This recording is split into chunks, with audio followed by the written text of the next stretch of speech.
Hi everyone, this is the video that accompanies lesson 9.11.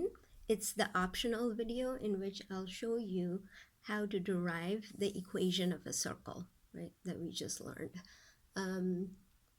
I think it's kind of a fun little surprise, so I hope you'll like it. So we'll first consider a special case in which we have a circle that's centered at the origin. This is just easier to do, so you'll see where the equation comes from. So suppose we got this circle A centered at the origin, and just pick any point on the circle. So I picked this one. It could have been anything, and suppose that's the point x comma y, right? Could have been any old point. Now what we want to do basically is from that point draw a perpendicular to the x-axis. So this over here is perpendicular to the x-axis, which means this is 90 degrees. And then connect the center and this point.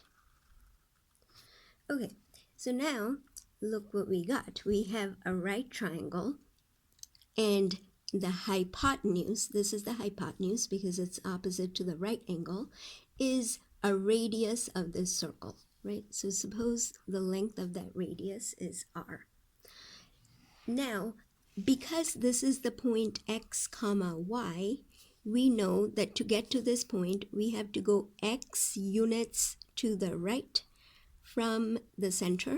That means the length of this leg, suppose this is leg 1, this is leg 2, the length of leg 1 is just x units. That's x units away to the right from the origin. Similarly, the length of the second leg is y, because from here to there, right, that's just y units, because we know the coordinates of this point, that's the y coordinate is y. So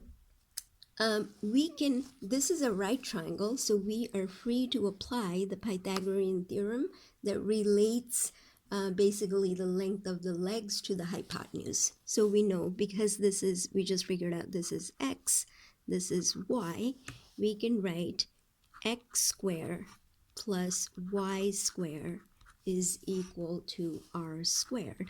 And that's basically the equation of a circle centered at the origin, because this tells me that h and k are both zeros. So just to show you the gory details, is basically x minus 0 squared plus y minus 0 squared is equal to r squared. So that's just where it comes from. The equation of a circle is basically an application of the Pythagorean theorem. That was the special case. We can move to the general case where the circle is not centered at the origin. In fact, it can just be anywhere on the plane, anywhere at all. I put it in the center is here in the second quadrant, but doesn't have to be. And suppose we don't know what the coordinates of the center are, so it's just h comma k. And just like we did in the first case, I'm going to pick any old point on the circle, suppose this point here, and that is xy.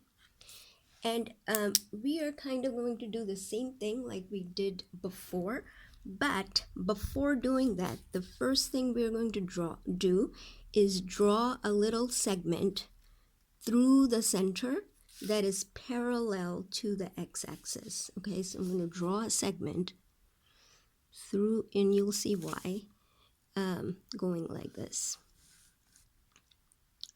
Okay, now it's this over here is kind of mimicking the x-axis that we had over there. Okay, so now we're going to do exactly the same thing that we did before, namely draw a perpendicular from this point onto this segment.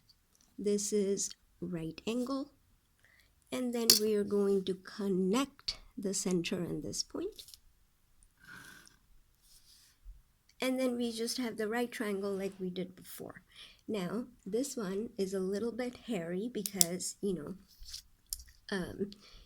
it's going to be a little more work to figure out the length of the legs. So once again, let me just call this leg 1 and leg 2.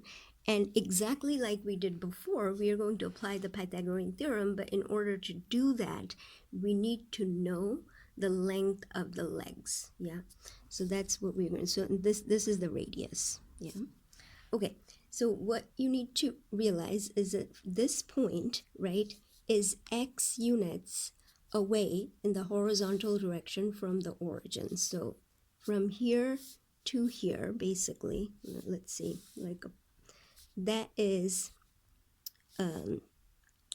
or maybe I should just do this. From here to here, that is x units. I hope you can see that. This is x units away. Similarly, from here to there, that is y units. Okay, now if you look at this point here, the center, that is h units away in the left from the origin. So that tells me this part, maybe I should use a different color. Where is it? This over here is h units. Okay, and similarly, this piece over here from the bottom of this right triangle down to the x-axis, that is k units. Now we have everything we need to figure out the length of the legs. So leg 1, leg 1 is just this piece. You see that? So that is going to be this whole x units minus the part that is h, right? So it's x minus h. Now, if you're wondering why are we calling it x, even though it's like in the second quadrant, it doesn't matter whether x is negative, because what we are after is the length. So you should be thinking about the absolute value, right? Because we are thinking about distance, so it's the absolute value of this point away from the origin. Similarly, leg 2, which is this, is going to be y, this whole thing, and you have to take out this part. This whole thing is y. You got to subtract that part. So that's y minus k. And then the radius is just r. So similarly to what we did, we know that if we square the legs, so x minus h quantity squared plus y minus k quantity squared, the square, sum of the square of the legs is going to be equal to the radius square. And that is the equation of a circle. And that's all. Okay.